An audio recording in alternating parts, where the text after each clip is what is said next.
Hello, I'm Max Brantley with the Arkansas Times, and we'll talk about what's on the Arkansas Times website today on our Arkansas blog. It's Tuesday, July the 15th.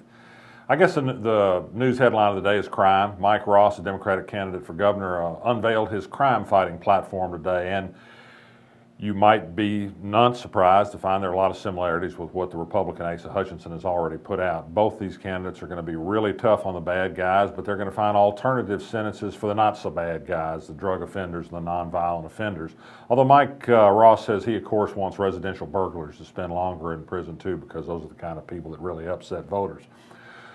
The big difference in Mike Ross's plan, I think, is an emphasis on domestic violence and child abuse, whereas Asa Hutchinson's big extra emphasis was on fighting the drug war.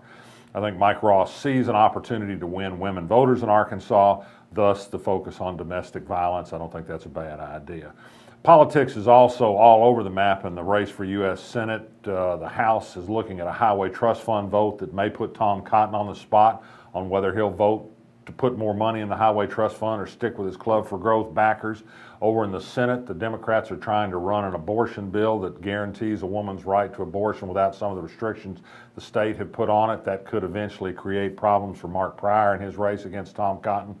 And Mark Pryor is reaching out to get the Democratic base by sending out fundraising mails talking about Republican voter intimidation. He's exactly right, of course. The voter ID law is exactly meant to discourage Democratic-style voters from voting. The Republicans are greatly offended that Mark Pryor is using this as a campaign tool. Not very surprising, however.